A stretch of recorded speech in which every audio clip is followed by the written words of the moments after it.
Hello ladies and gents, this is the Angry Snowman, also known as Frosty, also known as Storm, and many other names.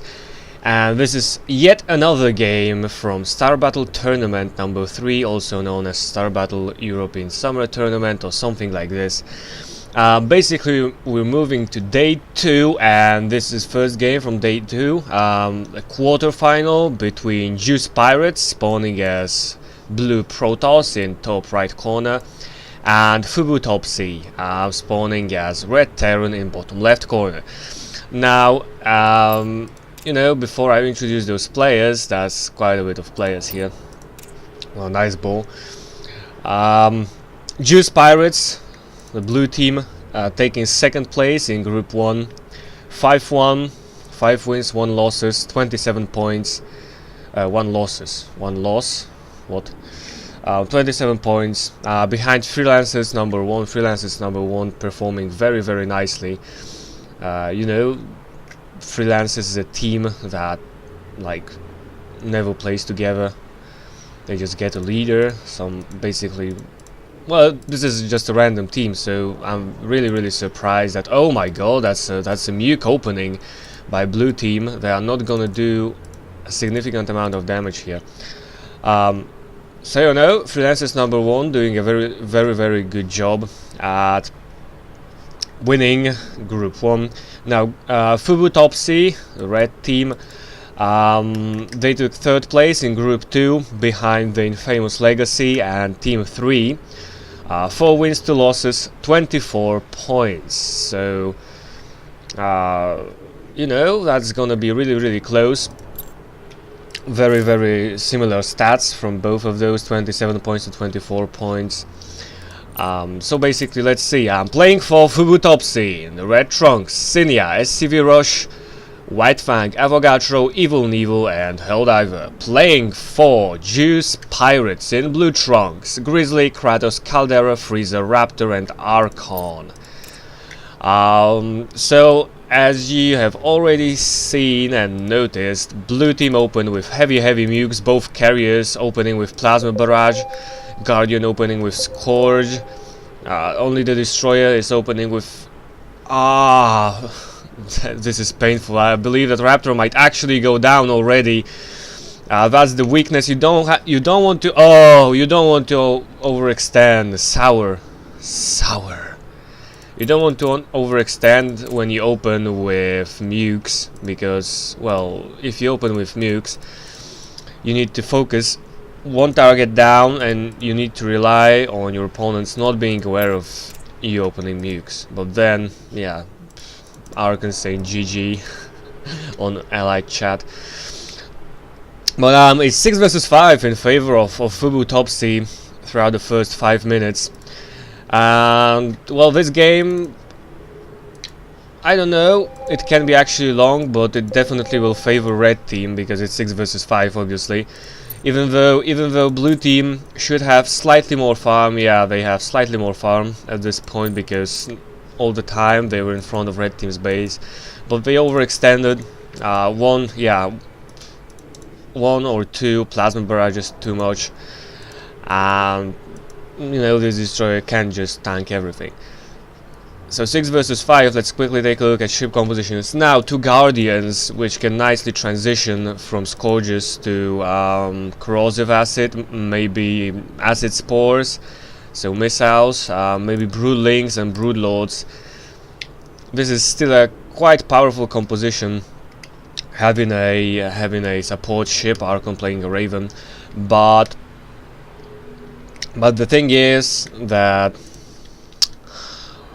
they don't have enough energy denial. I mean, they have a carrier, they may get, yeah, they have EMP, yeah, they have EMP on the Raven, on the Leviathan, as I like to say recently. But that's the whole point here. They have absolutely no energy denial compared to red team, because red team has 2 carriers and the BC. So 3 ships with feedback or lockdown in late game.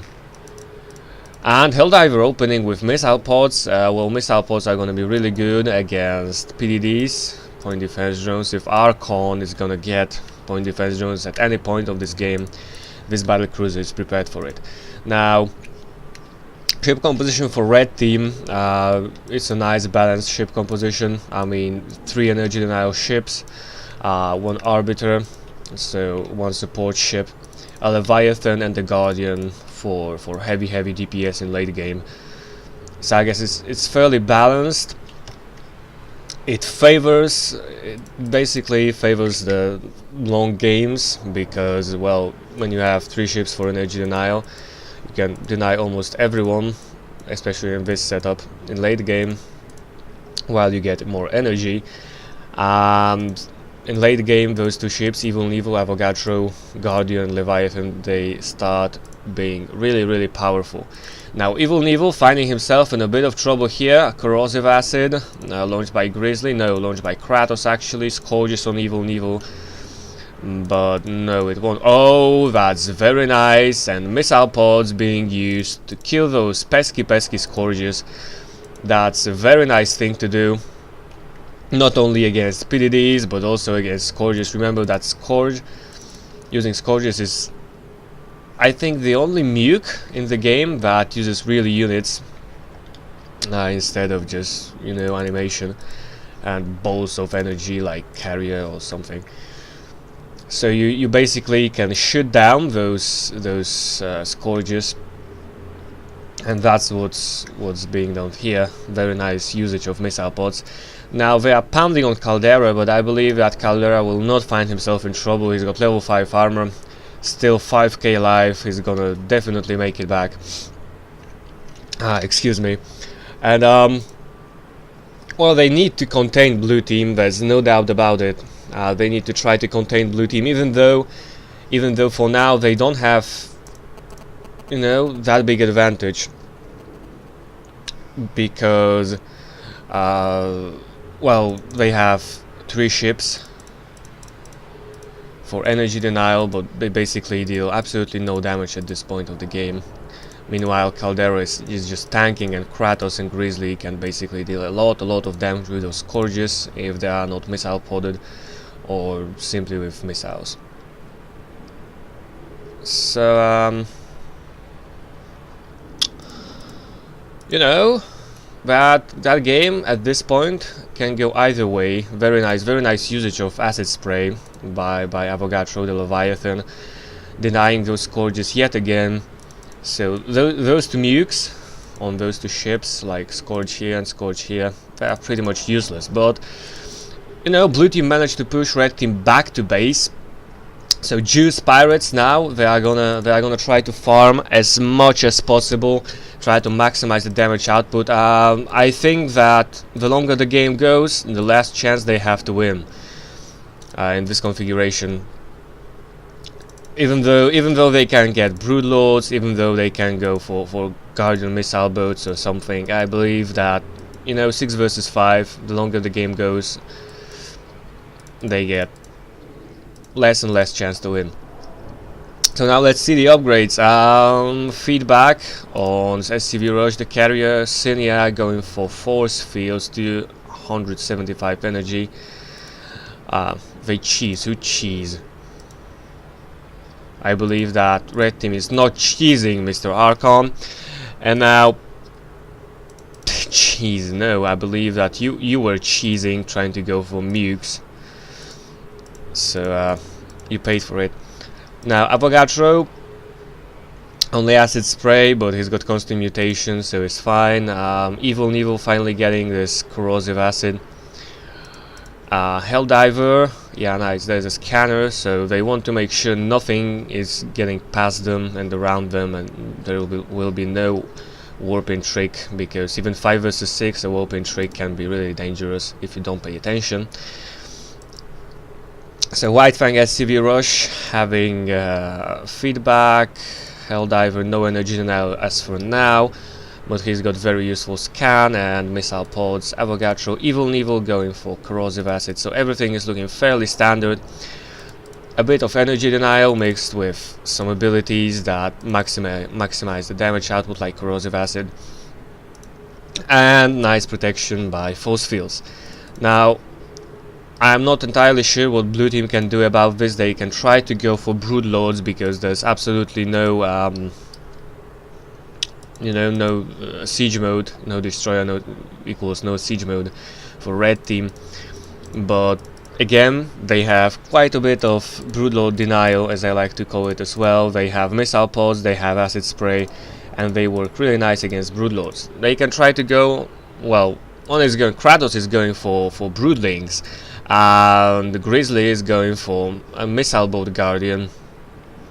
So again, they want to have it fairly balanced, even though they have 2 guardians. I don't know, I'm not sure about this. Calera going for heavy armor on the destroyer, some Gatlings, quite a lot of laser upgrades, but it needs to back off because of the corrosive acid. And again, corrosive acid, and this will just, you know, this armor can't do that much against corrosive acid, so that's a you know, that's a soft counter, but it's kind of effective if you have more than 2 ships shooting at an armored destroyer. So let's see, Helldiver using scan, just trying to see blue team's positioning. Freezer now going back, getting a vortex. Now they are going to try to execute what they've said. So, you know, they've said vortex and corrosive acid. Now we'll see if it actually can land. Let me drink something, because I feel this game is going to be pretty long. Oh, I'm lagging heavily, sorry. But oh, very nice, very nice. Freezer is denied now. Nice energy denial by SCV Rush. Very nice usage of this feedback. And now Caldera trying to push here, but if he's gonna get corrosive acid on himself, he could find potentially himself in trouble. So red team now is gonna transition into, you know, heavy energy denial, and then they will try to rely on it. They will try to get more abilities, more energy usage, because, well, if they will have energy superiority, then they can afford to have feedback and vortex and everything they want. Shield recharge, guardians can get whatever they want, and the most important ship in this ship composition for now remains Avogatro, the Leviathan, because once they get energy superiority, and this Leviathan is really gonna be fat, like they usually are. Oh, there's a vortex from Freezer.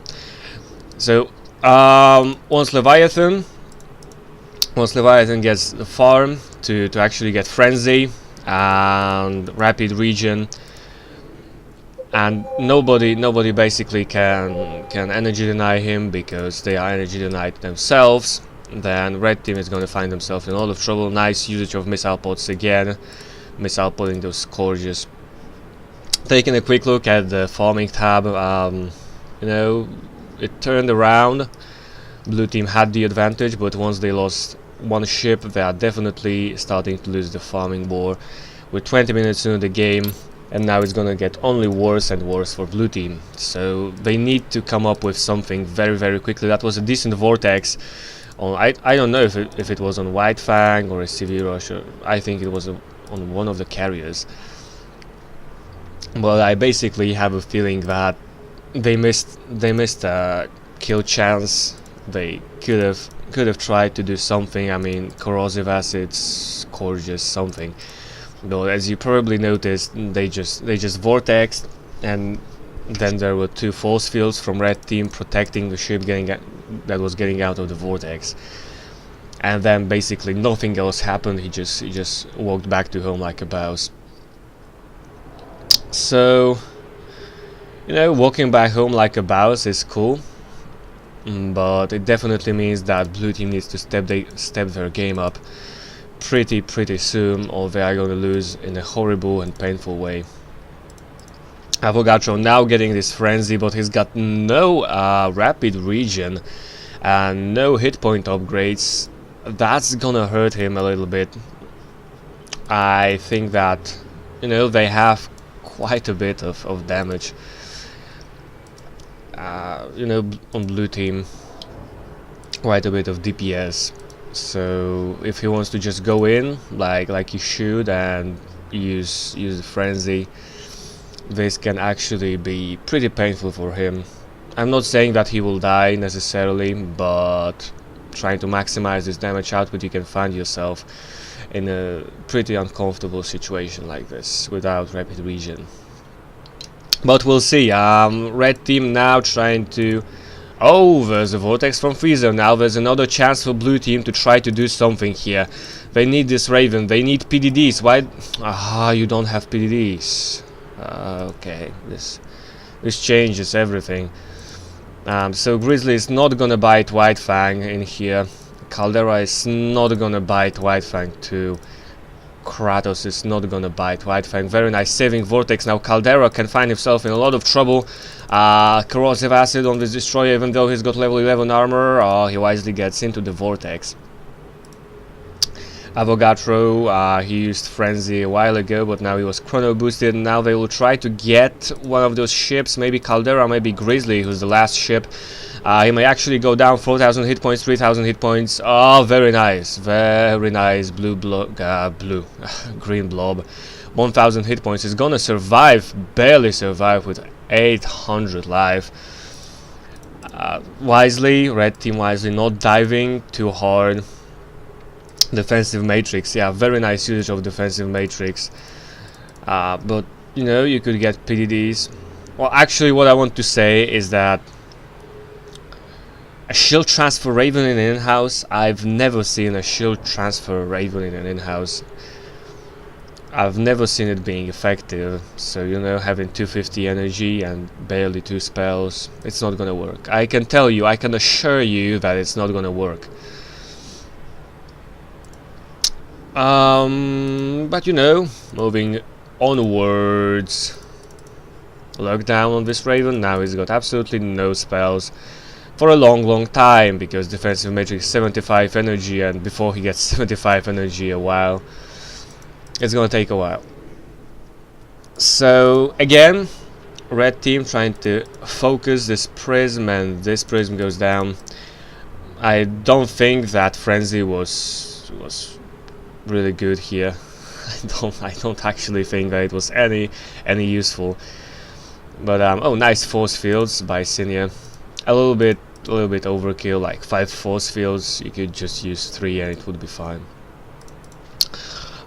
But as red team is just going back, a scan is being used. Evil Nevo getting the speed up bonus, getting chrono boosted, and red team just falling back a little bit. Maybe they will fight in the middle, maybe not. Let's see, how much money do they have at this point? I believe it's this, yes. Well, they have a lot of money. 530, 490, 340, etc, etc. Excuse me, Jesus. So I have quite a lot of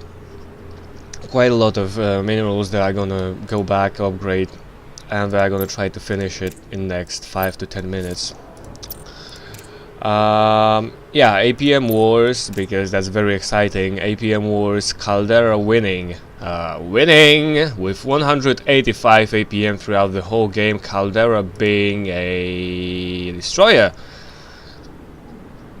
I think that playing a Guardian, you know, a Guardian is a very APM heavy ship, but Kratos and Grizzly, well, Grizzly 175, so it's okay, but Kratos with 62, I don't know, I'm not entirely sure.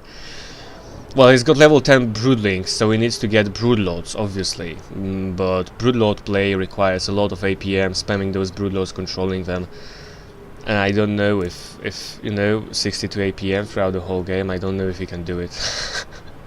I'm actually pretty sure he can't do it like this. Meanwhile, on team 2, on Fubutopsie, White Fang with 160, not 5, it's 9, Mr. Snowy. Elementary School, yes. 169 APM throughout the whole game. Pretty fair for a carrier.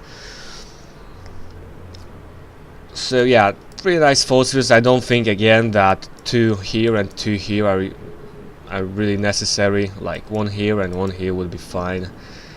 But Sinia has 500 energy, probably Kaidorin core, so it doubles energy regen if Arbiter is not in combat.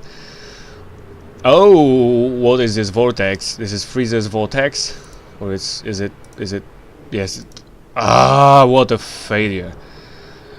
What a failure! How can you vortex your own destroyer? That's, oh my god! Oh, and corruption being used on Caldera now, so they are dealing all kinds of damage to blue team's ships, and even an armored destroyer with 12 armor. If that would be any other ship, like Frieza, even if it would be Grizzly or Kratos, this would be a GG, that would be a kill. But Caldera having level 13 armor, or actually I think it was level 12 at the time he was, you know, getting killed there, or getting damaged more like. But it definitely saved him this time. Well, it might not save him the next time. So Frieza completely wasting that vortex, and yeah, he's getting energy denied all the way. Oh, I'm sorry, my tongue is just it's sour about life. So you know, they have all kinds of energy denial, lockdown with 400 energy, and nuke, Yamato, all kinds of spells. They have energy superiority. So that's what I basically said. You transition to heavy spells because you have energy to do it. You have energy superiority, so you just are free to use them all the time, and that's what wins you all the pushes. Not only this, but also you have 6 ships versus enemy 5 ships. So again, unless Red team is gonna make a huge mistake of, I don't know, like diving in and launching a plasma barrage or something, getting heavily damaged in the process and then dying. Oh, there's an observer. That might actually, you know, that might actually be a GG already. It's only a matter of time if they won't make a mistake. Look at this, missile pods, you know, a lot of scourges, none of them hits the target. Now, oh, let me see this. Kratos, okay. I'm gonna pause it. Once in a while I have to pause it. And I have to say something that you probably noticed. Kratos is the Guardian with level 10 Broodlings. Now, what's the point of getting level 10 Broodlings if you don't have Broodlords? Meanwhile, Grizzly has level 3 Broodlings and level 7 missiles, but he decided to go for Anabolic Synthesis and Broodlords. Do you see any logic, ladies and gentlemen? I can say that I don't see any bloody logic. Now, also, I don't shield transfer again. Level 7 shields and 300 shield points per second. I mean, okay, he transfers him, and the destroyer is just all the way happy, but you know, it's like having 1 ship less, because you have absolutely no support ship. You just regen shields faster, but that's all. It can work in a pub game, but you need, you know, if you have a support ship on your team. Oh, there's a nuke. Oh, if it's gonna hit. No, it's not gonna hit. Oh, it's too slow. No! No! But I mean, Raven has so many useful spells. Blackout, PDDs, for example. We can even deal damage with you know, Railgun or Hunter Seeker missiles, which is still okay if you lose 1 DPS ship like a carrier. Or he's got EMP when you lose 1 energy denial ship in the process of the game, but he's got level 3 lasers. Come on, guys. That's the saving vortex by Frieza here, and Caldera is gonna survive this. There's a vortex from SCV Rush, so I don't know what. Oh, two eyes staring at me. Oh, they are scary. Oh, they are scary. Oh, one's closed. Okay, close the second one. Die. Okay, thank you. But absolutely see no reason for those vortexes there. Well, maybe they had something in mind. If you played on that team and you know what actually, you know, what did you want to do with those two vortexes in front of their base? Just tell me, because I have absolutely no idea. They might have had some use, but I'm not sure. So you know, Caldera with level 16 lasers and 9 range on them, he might actually go for siege mode at any time, even though he's got level 13 armor. That would be way more useful than just tanking in front of his base, because that would at least try to keep them away from the mothership. But like this, he's getting damaged all the way. But again, no logic. A Parasite on Kratos, that's great, but level 10 Broodlings and no Broodlords. Meanwhile, Grizzly having only level 4, excuse me. Broodlings and level 7 missiles, and he's going for heavy Broodlords and energy. Oh my god, that's... You know what hurts me the most? Not the thing that they lost a ship like in the first 4 minutes of the game, and they are defending throughout the whole game. They are doing a really good job defending and not losing a ship in the process. But you know, it's got to end at some point. But they are doing a really good job trying to wait for a mistake from red team, and they are trying basically to survive. That's everything that you can do being 5 vs 6 in this setup. And you just wait for your opponents making a mistake. If they make a mistake, you basically have to use it to your own advantage, and you have to kill one ship to get back on level terms in a match. Oh, Cloud, Dark Swarm, obviously. Sorry, I just had to take a look because I completely forgot. So he's got Dark Swarm. This is going to protect them even more effectively than only those force fields. But I really appreciate the job that Blue Team has done surviving. But what hurts me is that they have absolutely incorrect upgrades. Like Freezer, he's got a Vortex and Plasma Barrage and 375 energy, but he's got absolutely no energy denial, and his team has got absolutely no energy denial, which means basically that he can't execute any of those spells, and he's got level 5 shields and level 2 armor, which is pretty much useless on a carrier in this situation. I mean, you have to minimize, you know, all the things you get normally. Like you can get level 5 armor and it's okay, like I mean level 5 shields and it's okay, you get more shields and it's nice. But you have to minimize, you have to only spend money on what's absolutely necessary. And I believe that level 1 Scepters is not necessary. I believe that level 2 plating is not necessary for this carrier. The Destroyer is doing a decent job, but again, he's got level 16 lasers, level 8 Gatlings. You know, you go for a Armored Destroyer, or eventually, well, basically, you may end up with Armor and Gatling Destroyer. But you either go this, or you go for a siege mode. Now, oh, that was sour. Oh, sour. Oh, this is gonna be GG. Oh my god, this is GG. Now finally executing a nice move, and Grizzly is gonna go down probably here. They're gonna try to pound them. Oh, that's a failed vortex. If they are gonna dodge it, they can actually try to catch someone. Caldera might actually go down here. That's a very nice vortex by White Fang, catching it. Oh, 2 vortexes. Very nice execution. Now they can pick whoever they want to kill. That was a fail saving vortex, and let's see, they're probably gonna try to focus down the Destroyer, so blue team is gonna have absolutely no protection here. And corruption, corrosive acid, double nuke by both carriers. GG!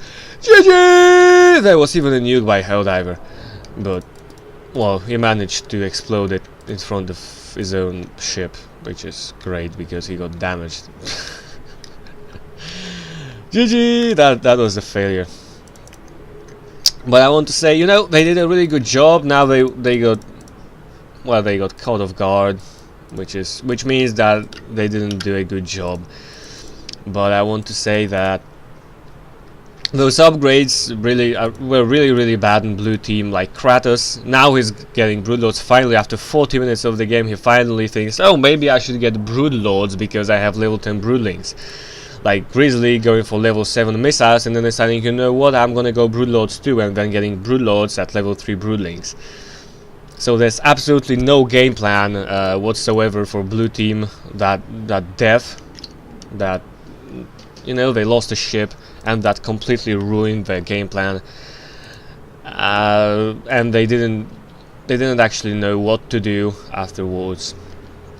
So they just spammed whatever they thought it would be useful. No, it wasn't useful. There was absolutely no synergy between those ships.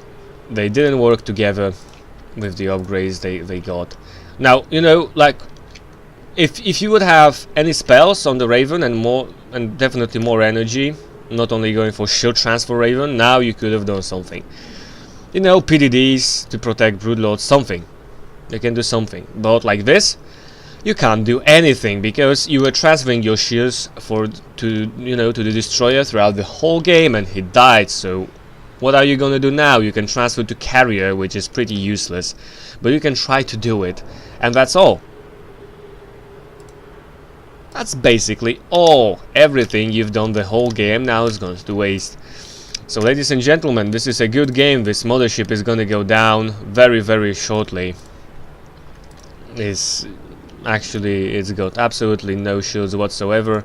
Stats this field being used on Grizzly, it doesn't matter, it just will make them not defend the mothership. Oh, the Raven is gonna be sour. Oh no, he's gonna survive actually, but he's gonna, he's gonna take the healing beam. Oh, the Raven is sour. Good game. A nuke hitting Grizzly. There's a lot of spells, which basically sums up the whole game. A lot of spells for red team, a lot of energy denial, nothing, absolutely nothing for blue team.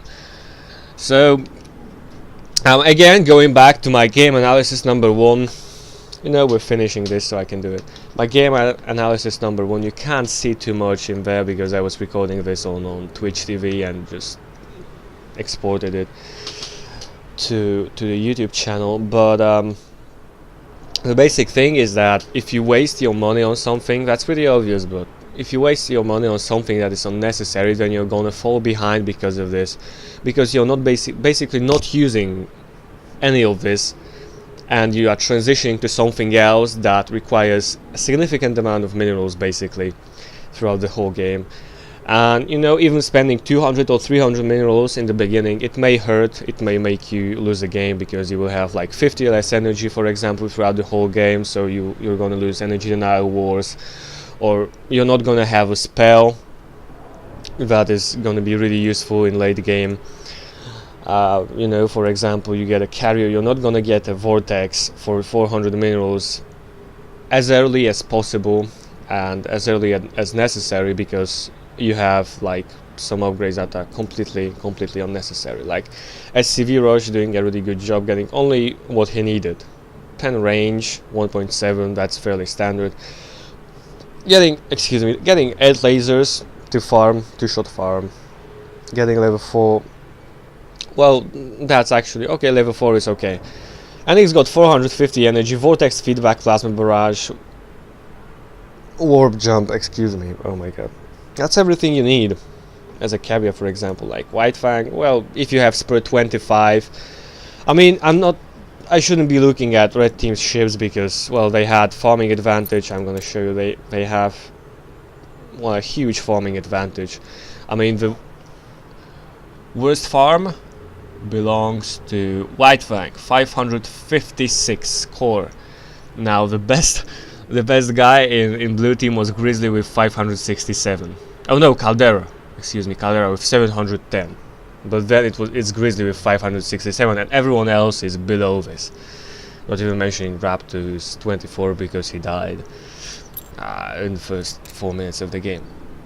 So if you are 5 versus 6, you can't afford to transition constantly between, you know, being a missile boat as a guardian, being a missile boat, and then being a broodlord spammer, and then doing something completely else like going for scourges, because you know, for blue team you have seen like 3 different gameplay styles for the guardians. They started with nukes, then they tried to transition to something, but you know, one of them failed because he got level 10 broodlings but absolutely no broodlords, and the other one failed because he went for broodlords but he went for missiles first, and then he decided to go for broodlords, which is just switching between different styles of play.